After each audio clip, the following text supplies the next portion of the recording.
Sarajevo. Some of you may be familiar with who that is. The Cellist of Sarajevo was a real man, not just a book of fiction. His name is Vedran Smailovic. He captured the attention of the world by playing the cello for 22 days straight after a mortar shell hit people waiting to buy bread in line and killed 22 folks. And so what he did was he sat and played the cello for 22 days in honor of the 22 dead in that ruined square. And a whole bunch of people have honored him through music, film, novels. And this is my way of honoring him from one Sarajevan to another. The Cellist of Sarajevo, who played like a loyal lover Albinoni's Adiago in G minor inside the broken ribs of our hollowed National Library, who played with skilled fingers in street corners as one of the richest collections of Oriental manuscripts in the world turned to ashes. A stubborn musician, a true Bosanic, played under threat of snipers at midnight funerals as bombs dried the city's wells of its last drops of hope, who put on a neatly ironed three-piece suit and meticulously trimmed his Nietzschean mustache for one more to die for performance as people collapsed on their way to humanitarian food trucks. Such is the Bosnian spirit. How Sarajevo persisted for 1,425 days. How Sarajevans withstood 500,000 bombs as others, not unlike me today, watched the spectacle on TV. Regarding the pain of others, Susan Sontag says people turn off not just because they have been made indifferent, but because they are afraid. I am afraid I never heard the cellist famed Adiago. I am afraid he is equal part fiction and fact, like me, like my memories of the siege. I am afraid of the TV, the carnages.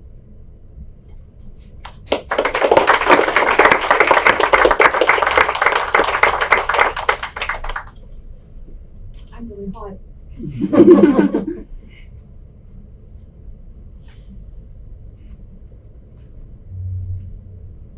The next poem is also in honor of somebody who is a lot less known than the Cellist of Sarajevo.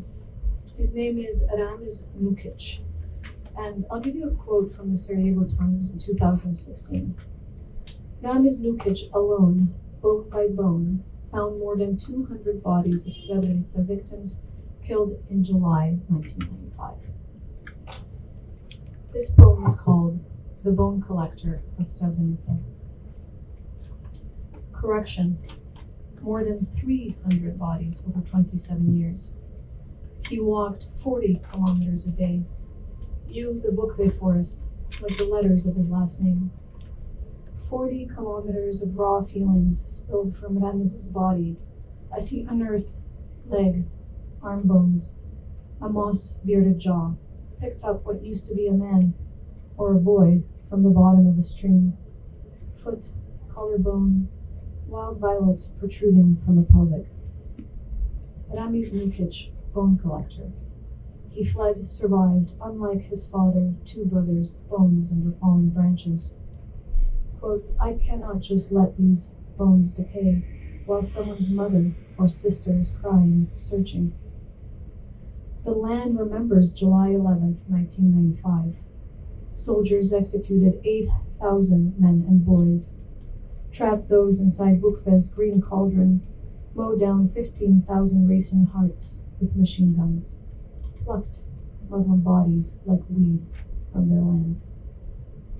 Ramiz, bone collector, walks through minefields, a small muddy road over hills, the forest that once almost ate him, to give families the dignity of burying their loved ones.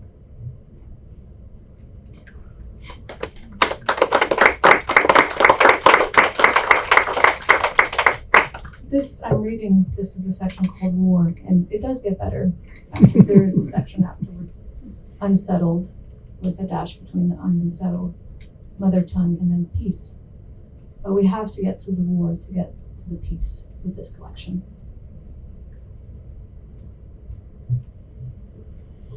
The Mediterranean speaks. I have drowned cities, Olus and Faya, their ruins sand under my nails. I do not grieve decomposing walls, remnants of trade, conquest, war. No, it is always, without exception, drowned souls that haunt me. Don't forget our first meeting, you who conjure me from halfway around the world with pen and paper. You were 4, your brother 2. You laughed and screamed at my shores. I loved you as you loved me, instinctively, without need for words. I see you have forgotten the good parts.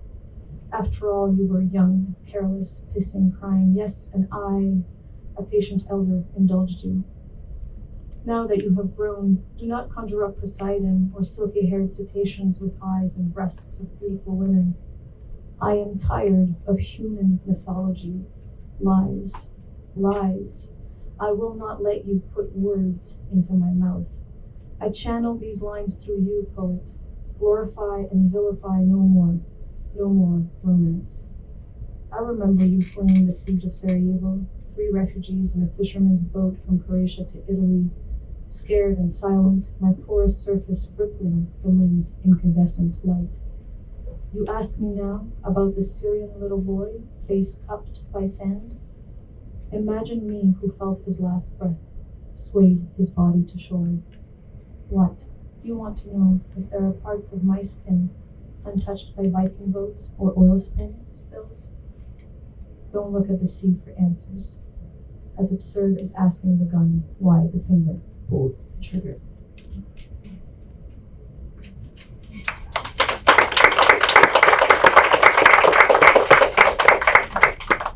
We are now moving on to the next section, and it will be lighter, I promise. This section is titled Unsettled, and it's about sort of arriving to Canada. I'll give you a bit of my trajectory.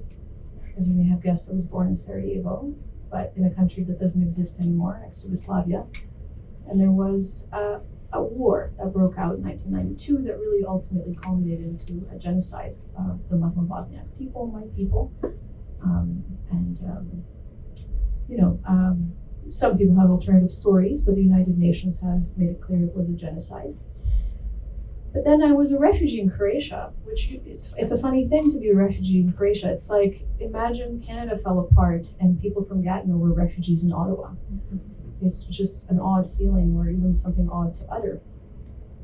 And then we were illegal immigrants in Italy, and we crossed the Swiss border illegally again, and were temporary guests in Geneva, which is a status below refugee, before we came to Canada. So Canada, represented safe refuge, a place where we could finally have citizenship and co-belonging.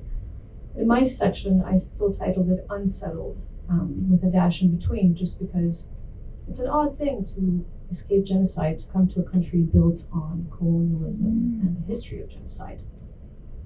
So it is unsettling.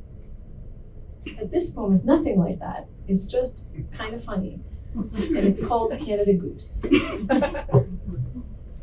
As an adult, I survived torrential rain in a Canadian Tire tent on PEI. Lit my first campfire at Algonquin Park to char s'mores just right. Made love by the St. Lawrence in Tadoussac that night. A blue whale let out a sensuous sigh under silvered moonlight. I have given, unwillingly, liters of blood to swarms of mosquitoes while biking around Manitoulin Island, to herds of black flies on Tay Canal, wide-eyed golf balls staring from below. To become Canadian, I became cliché. Drove to Niagara Falls and lost count of the region's wines. Savored dark maple syrup from Grand Falls, New Brunswick. Ate enough poutine to make my stomach turn at the very sight of gravy and St. Albert cheese on fries. Meanwhile, a Canada goose sits by the Ottawa River, Zen master, neck dignified, her presence marking spring, fertilizing the land. The thought of proving her co-belonging never on her mind.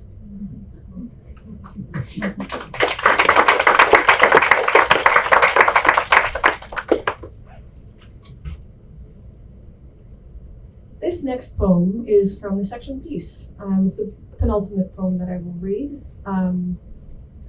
It's a bit spicy. My parents are in the room, but that's fine. That's fine. I'm still going to read it. My wife is laughing. It's called Therefore I Am, and it's very philosophical because Descartes said that. And it gets a little spicy. Therefore I am. Descartes is not my enlightened European ancestor, but a tutor to my kind. Christina, Queen of Sweden, officially coronated king, a gender-fluid powerhouse lesbian exiled to Rome, a queen without a realm, a Christian without faith, and a woman without shame, my kind of woman. I think, therefore I am, declared Descartes in the cold castle at 5 a.m. during daily lessons with Christina. She disliked him, disapproved of his mechanical views of nature, his mansplaining about man's superior mind. He scoffed at her passion for the ancients, how easily her distracted mind drifted to the island of Lesbos. I think, therefore I am, declared the old philosopher, splitting men's phallic logic from their earthbound bodies. But Christina and her body, its fluids, flows, and facts, had its own mantra. I fuck, therefore I am. The erudite queen was all eros, royal fingers slipping into forbidden underwater caves, looking for pearly pleasures. A queen who liked to king, liked to lick clean foamy rivers flowing from the sacred source of her lover's thighs. Seeking refreshment, a reply to Sappho's fragment 38, you burn me. Christina was all body and desire, thirst and hunger, tongue and teeth. I fuck, therefore I am, the language of my lesbian literary heritage, an alphabet of desire, old as Sappho, modern as Christina, lubricated with saliva, speaking, yearning to caress with the curves of the letter S. Sanita, slowly succulent, surrender, succumb to the sweet scent, sweat of skin on skin. See my soul aflutter, spill pollen, its petals scattered, pulsing on silken bedsheets. Fucked, therefore I am like Christina, a queen, a king, a lesbian, a female spotted hyena with a pseudo-penis, Virginia Woolf's Orlando spilling over, immortal desire for my own kind, the taste of her cherry chapstick. Je voudrais qu'elle soit ma reine ce soir. Heed to my hymn, Descartes. Turn to you in your grave, giddy and giving in to a lesbian whose body orgasms in complete communion with her radically earthbound mind. Lips planted on dew-drenched grass, a lover rooted in everything coded feminine. Forests, rivers, hills, dank caverns, dark grottos. I fuck, therefore I am cette jouissance féminine.